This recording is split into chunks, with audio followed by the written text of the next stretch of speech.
Pretty amazing woman, abounding in good deeds and kindness, and some of you do that too. It's just really awesome. So when I was in 5th grade, I think it was 1800 something, I've lost track, but a long time ago, this girl and her father brought a golden locket. This is a golden locket, it's a real one, and it had some hair in it, this color. In fact, it wasn't this locket, but it was the same person's hair. I don't know if I held it. I don't remember. I just know that I got to look at it closely. Was it in my hand? I don't know, but I had no clue. I knew it was special, but no clue how valuable it was. So here we were looking at this golden locket and this reddish hair inside, and these days, it's absolutely worth, I looked it up, more than $1 million, but it's really considered priceless. It shouldn't even be sold, and it might be worth $5 million, but just incredible. But my question for you, we're studying Ecclesiastes chapter 7 today. Not an easy chapter. Ecclesiastes has some very challenging scriptures and verses in it, but we're studying Ecclesiastes chapter 7.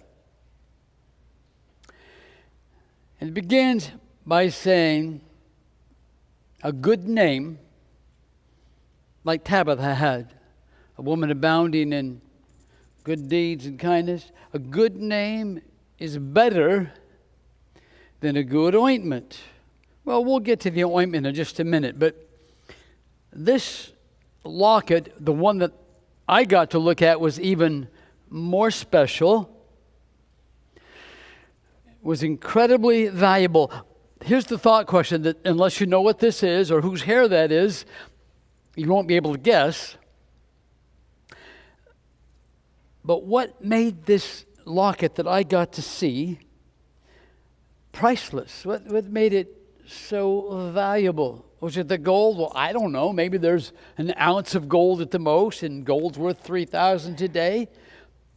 So it isn't the gold. Most people have hair.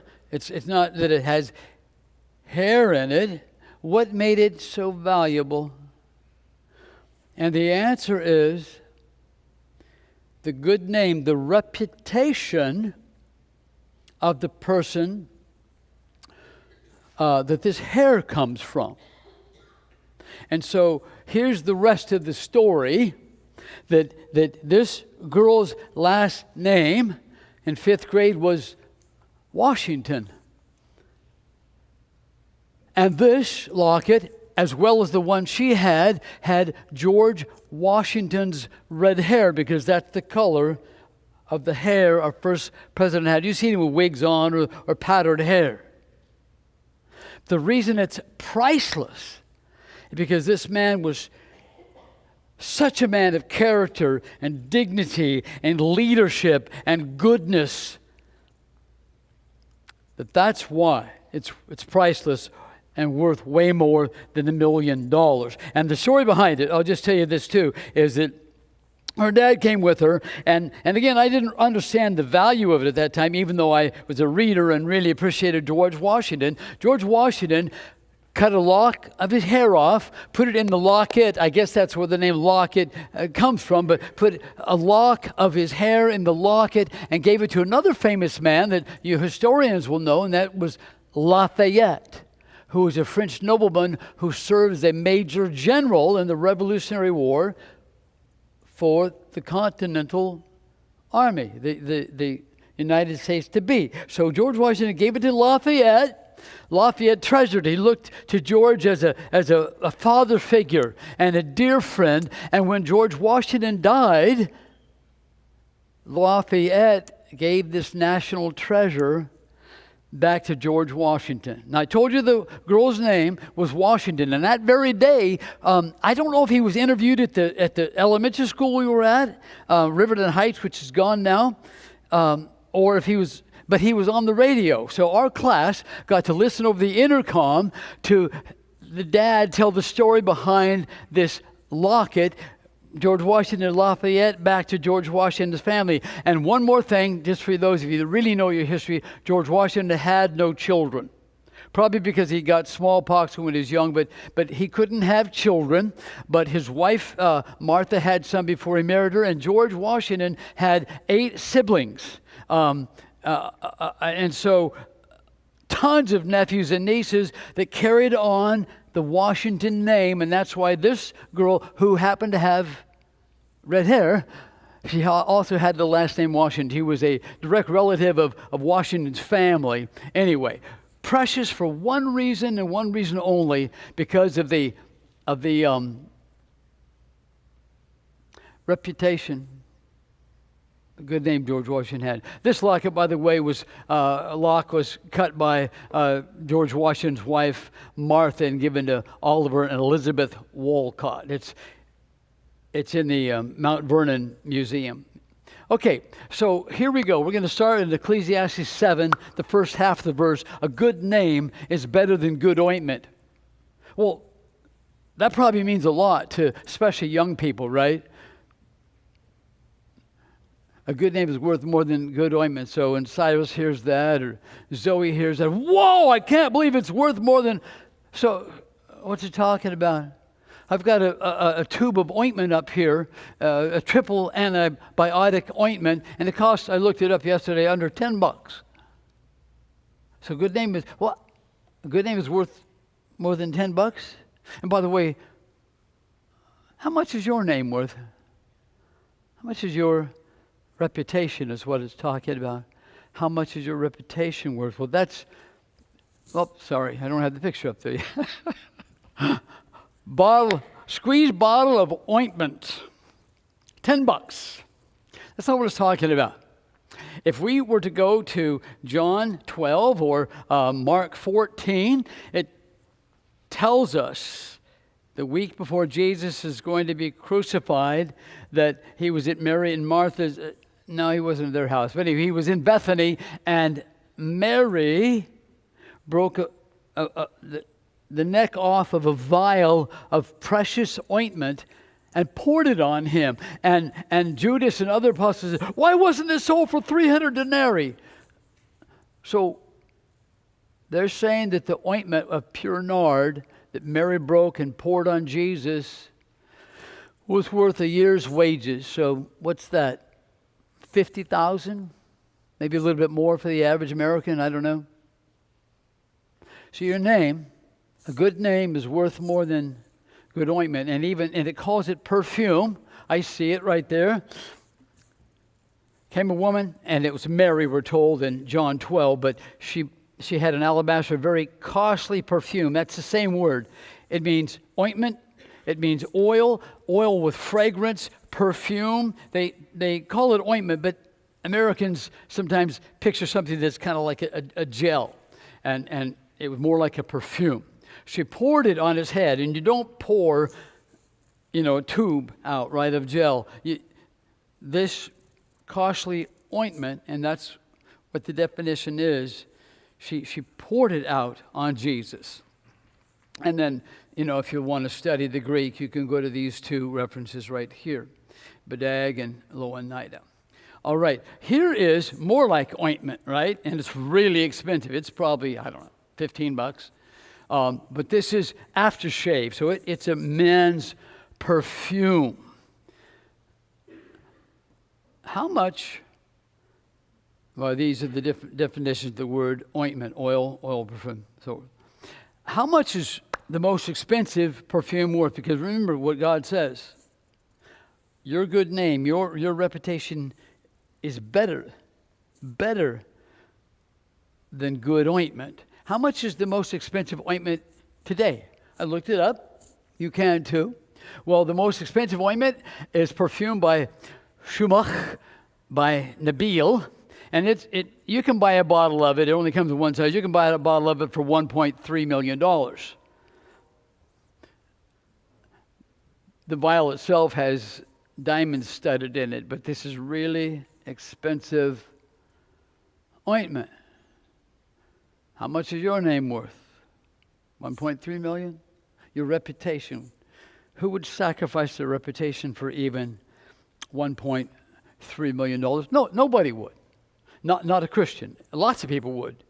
Judas did. Lots of people would. But Christians who understand the value of the reputation and good name, they understand their good name is worth more than that. The reputation, good name means reputation. So let's get into the script a little bit more.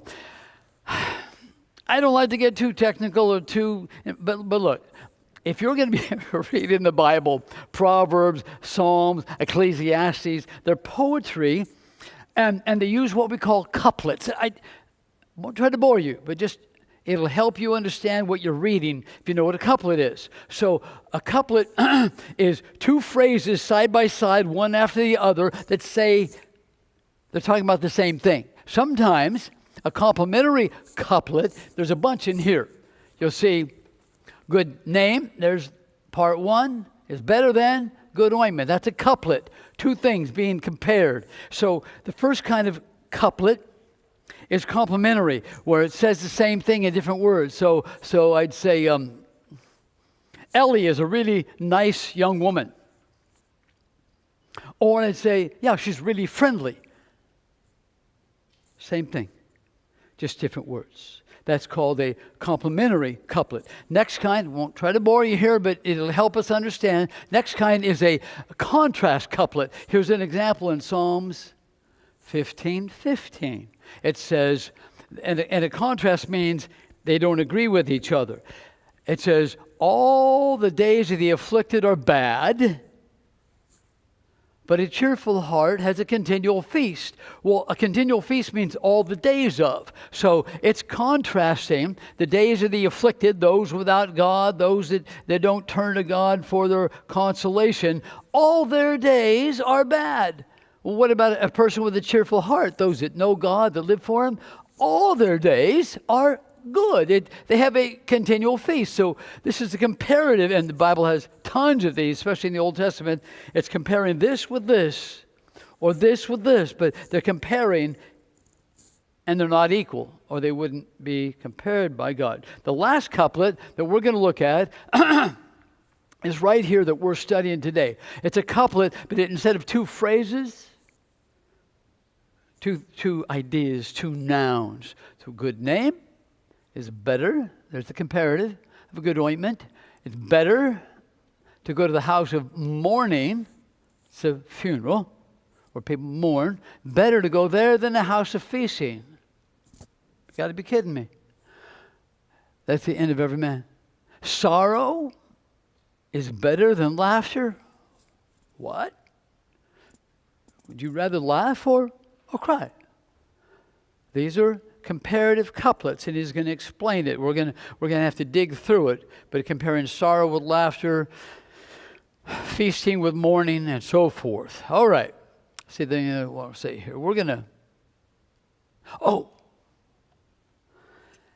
Anybody here? Just raise your hand if you know what I don't know if you call it a game, but it's where usually young people go out in twos and they play bigger or better. Anybody know what bigger or better is? I do, because I never played it. But bigger or better, God is talking about what is better here. Bigger or better is what a lot of youth groups do. They give each pair of youth something meaningless, maybe a toothpick or a couple of rubber bands, and they say, the winner of this contest, you go to your friends, you go in the neighborhood, the winner of the contest is someone who comes back with something much bigger than you started with, the toothpick, or something much better. And so they go out, and maybe the winner will come back with a broken TV. That's bigger. Or maybe they'll come back with a bicycle that works. That's better. So this guy, his name is Kyle McDonald, Canadian. He says, I'm going to start with a red paper clip, and I'm going to end up with a house. 14 trades later, he traded up to a door handle and to something else that's kind of weird, and then he got a movie offer. And anyway, he kept trading up, and he started with a red paperclip, and he ended up owning a house. It cost him a red paperclip and some time. Bigger or better? And God's saying in every one of these cases right here, there's something way better. Way better. They're not equal. A good name is far better than a good ointment. So he tells us a good name is better, and that means your reputation is something you build. You build on every day. With anybody you interact with, even yourself, you set habit patterns by your decisions, and you're watching yourself. You say, I feel good about this. I did what was right, even though I didn't want to, and no one was watching, and no one will ever know, but I feel good. I did what is right. So your name, your good name is before God, before other people, and even before yourself. So if a good name is better, what he's saying is this: go for it. You could have some really expensive perfume. $50,000 is what Mary's perfume was worth, enough to buy a pretty nice car. Not worth your reputation. Maybe that other stuff that was worth $1.3 million. He's saying, if it's better, that's what we strive for, right? We strive for a good reputation more than we strive. It's okay to work hard. It's okay to try to make money. But we strive for the good name because sometimes they come in conflict and the boss says, hey, Adina, I need you. This guy, Charlie's going to call, and I need you to tell him I'm not here. Mr. Anderson, I can't do that if you're here. I'd be happy to tell the truth and say you're not available, but I'm not going to say something that isn't true. You've just you've made a good name before God, your boss, and yourself. They do come in conflict, so when it comes between riches and good name, fame, popularity, the comparison is the reputation is always more valuable. And that's why we read about Tabitha today. When you said, read about her, and it said now there was in Joppa there was a disciple named Tabitha. This woman was abounding with deeds of kindness and charity, which she continually did.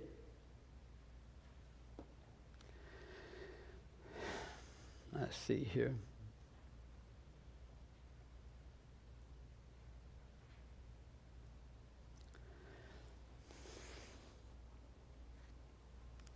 Why do you think she did those good deeds?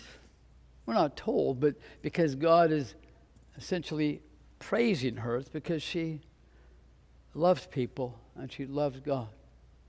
She had this reputation that was so powerful that when she died, it left a huge void in the congregation and probably a huge void in the neighborhood. And the thing is this: she wasn't a war hero.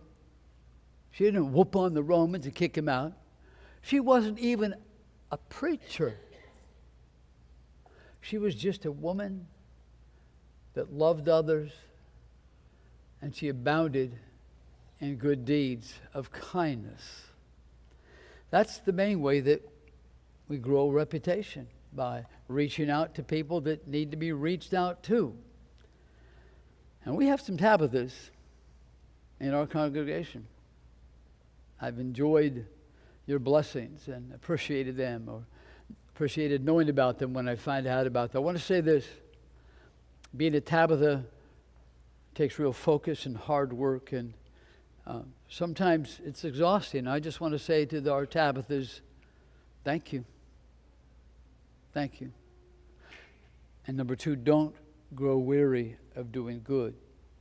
Galatians 6, I think it's verse 10. Don't grow weary.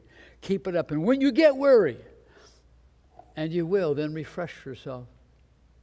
Refresh yourself in the Lord with prayer. Refresh yourself by going to the Psalms. Refresh yourself by spending time with other Tabithas. But to all you Tabithas out there, male or female, thank you. Thank you. You make a huge difference. So we're moving on. And this Tabitha, she died. She died, as we heard from the reading. So after she died, the people in Joppa called for Peter. He wasn't too far away. Please come. So Peter, I'm skipping some verses. So Peter arose and went with them. And when he arrived, they didn't call him on the phone. Of course, they didn't have cell phones or landlines back then, so they had to go get him. When he arrived, they brought him into the upper room. All the widows stood beside him. That's where her body was.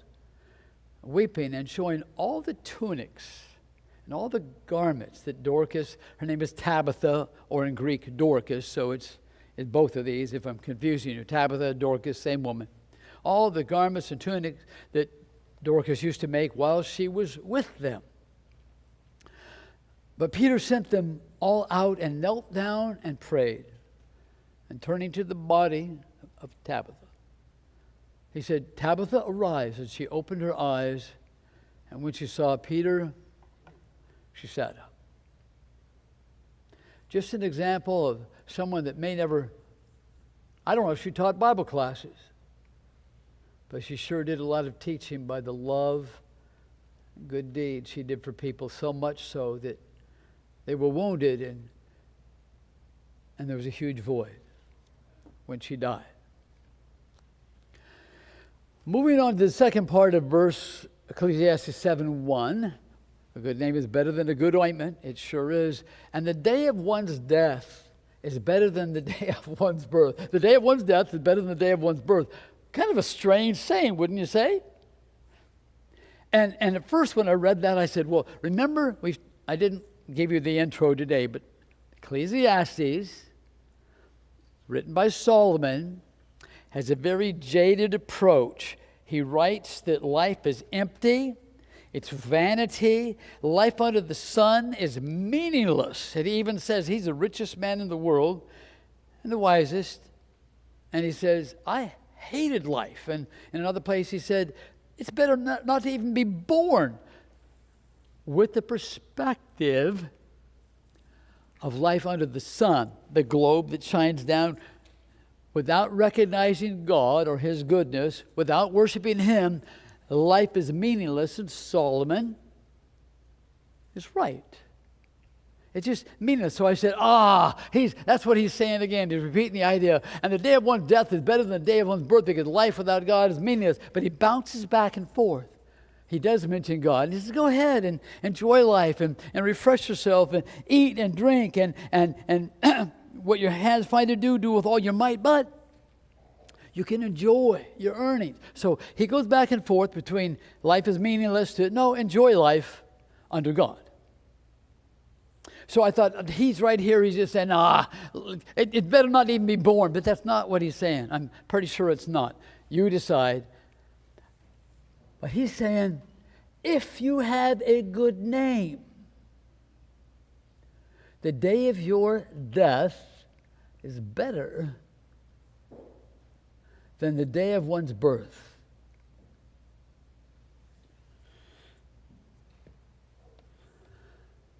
Agree? Because if we have a good reputation with God, there's rewards waiting. God is waiting with His open arms. In fact, in the New Testament, we have a perspective. We talked about this before as well. Psalms write about life under the globe called the sun, and without God, life is meaningless. But we have the Christian perspective. So we're reading Ecclesiastes, which is a book full of incredible wisdom for us. We're reading it with the idea of life under the Son of God. Life with the perspective of a Christian. And because we have that concept, because we have that perspective, we know the truth. And the day of one's death is better than the day of one's birth. In Philippians 1:21, Paul says, for to me, to live is Christ, that's awesome, but to die is even better. To die is gain for the Christian. He goes on to say, but I'm hard pressed. He says, I'm torn between two things. He says, from both directions, having the desire to depart, to leave, get out of here and be with God and Jesus. I want to do that, he's saying. But he says, that's very much better, but yet to remain on in the flesh is more necessary for your sake. So he's torn. I want to go home, but no, I don't want to leave yet because I have work to do. Working with the souls of the saints. But the main point here is, Paul is saying, yeah, the day of one's death is far better than the day of one's birth if you have a good name. The two are connected right here. True for all Christians. Now he goes to another verse. It's better to go to a house of mourning. This is a funeral.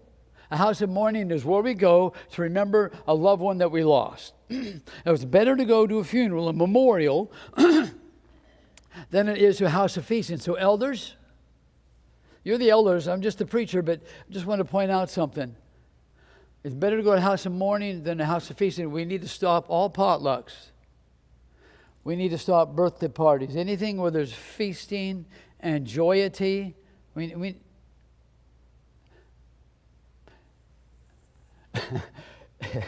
Tongue in cheek, of course. Is there anything wrong with a potluck? Anything wrong with a feast where people enjoy themselves? No. This is a comparative couplet saying it's okay. So is good ointment. But going to a funeral, going to a memorial is far better. Way more value in going to a memorial. Why? Now you know if you've been to memorials. But I am ashamed to say, and I say that, well, God is my witness. They seemed like a waste to me. The person's gone. Christian or not, they're gone. You can't do a thing about it. Why waste your time in a memorial? And I didn't go to one until I was 41 or 42 years old. The first one I went to was Paul Hawthorne's father-in-law, or Glenda, his wife's father, J.C.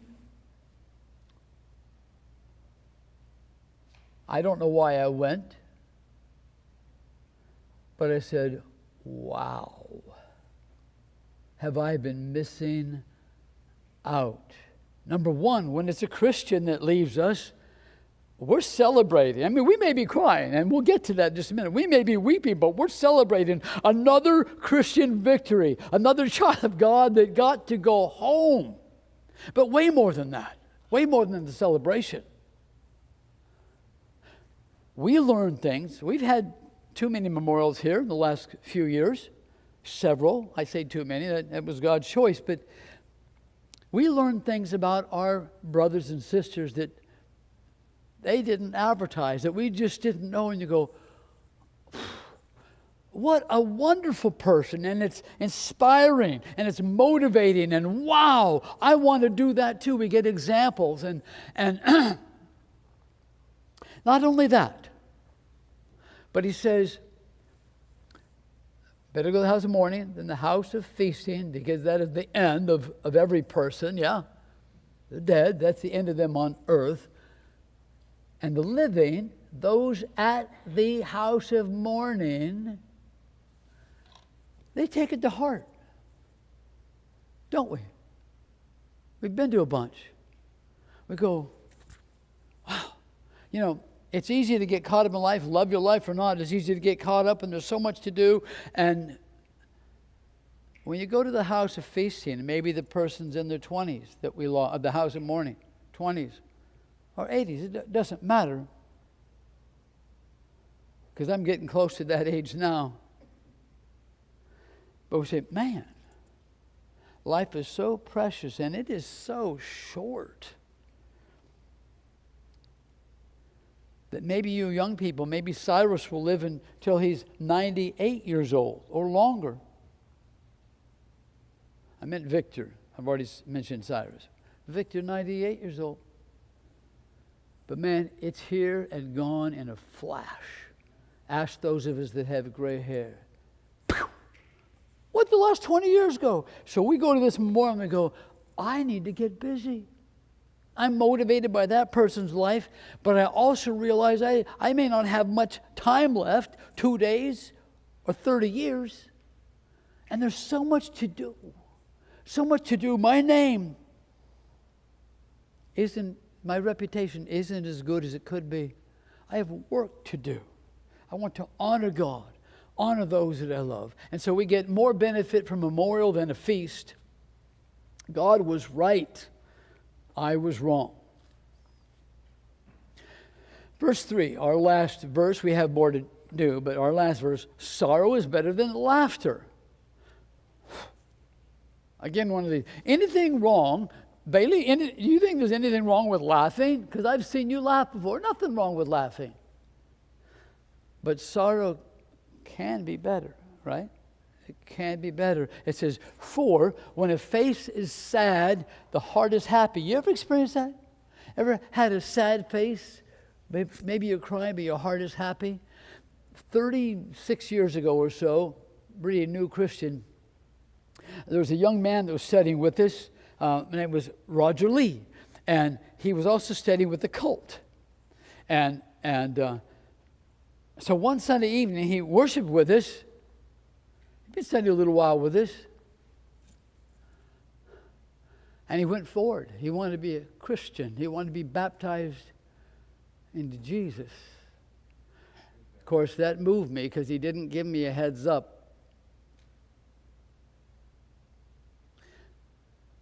I don't know if the tears started then. I don't think so. But then there was a man by the name of Moke, and he had been left the Lord and living an ugly life, a sinful life, and he was married but not acting like it, and just seconds after Roger got up, even now it chokes me up. You don't know him, but it chokes me up because Moke got up. And he wanted to be right with God. And we thought, I'm not God. I know anybody can change. But I'm thinking, man, there's not much hope for him. Just not much hope for him. And he goes forward and the tears flood down my face. I love these men. And it was such an elation and such a shock at the same time. My heart was super elated and my face was weeping tears. So sometimes when the face is sad, a heart may be happy, and that's one example. When we go to this, because it's really focusing on the house of mourning. You go to honor someone in the Lord that, or not in the Lord, but someone that died. Like Lisa's parents, we went to both of their memorials, and awesome people, and yeah, we're sad. Maybe we're crying, but they were incredible Christians, great role models, and we knew they were going home. So even when the face is sad, the heart may be happy. And we just want to use this time. It drives the point home that I'm not going to live forever. And one more thing. If we go to a funeral, and we do, of someone who wasn't a Christian, someone we loved, that's tough. But even then, there's great value. We take it to heart and we say, I don't want that. I don't want another one of my friends who's not a Christian to end up that way.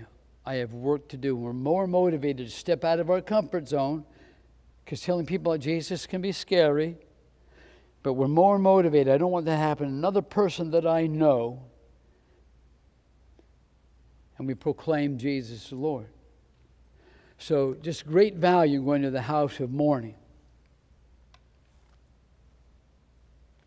So we're going to wrap it up pretty soon. I got some questions for personal meditation, some practical tips, and 2 stories to end with if I have the time. Looks like I do.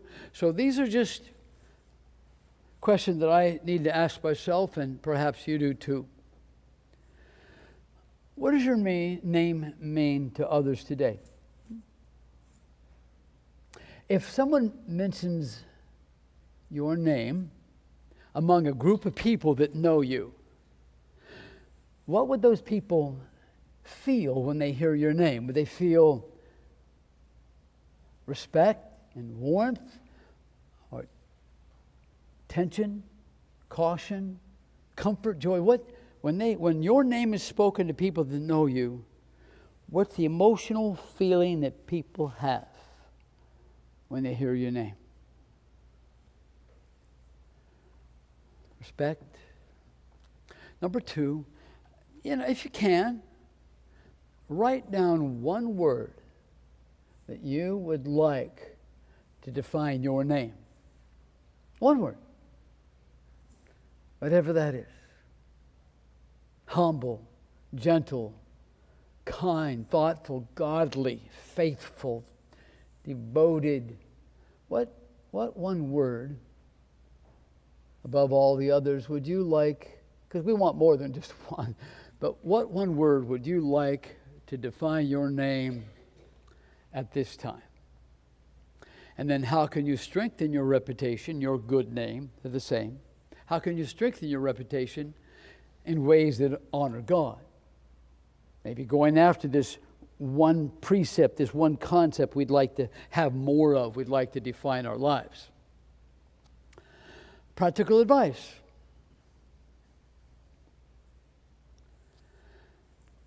Keep your name good. Keep your reputation good in small things. It's not often that we have a chance to be a hero or save a life or perform CPR. But keep it. A good name is like water, like a little pool of water.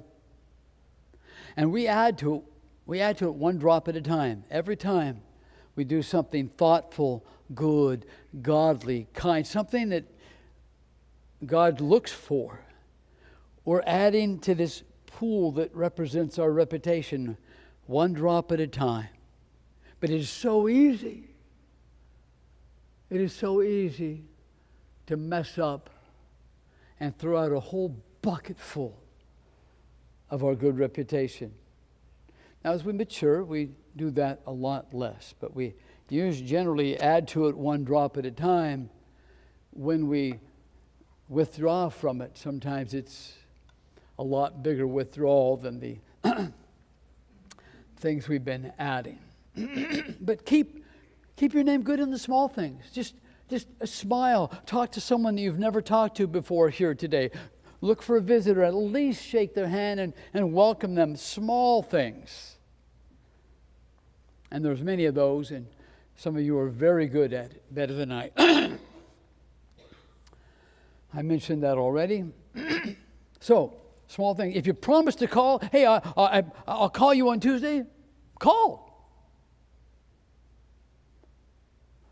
Sometimes it's hard to keep our word, not because we intentionally break it, just we don't value it enough. So you make a promise, keep it. If you make a mistake, and you will, and we will, own it. I'm so sorry. I didn't mean to not call you. But own whatever mistake you make, big or small, own it, because that is integrity. That is what God's looking for, and that's what other people greatly respect, because it takes a person of honor and humility to own a mistake. Reputations are built more by consistent integrity and kindness, one drop at a time. Built more by that than they are by heroism and great deeds.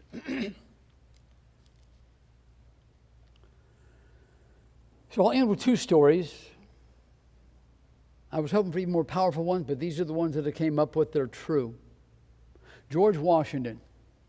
George Washington owned over 100 slaves. And as he grew and matured, he began to hate slavery. And if he knew he took too drastic an action, he would get into trouble with the state legislature. But he hated slavery.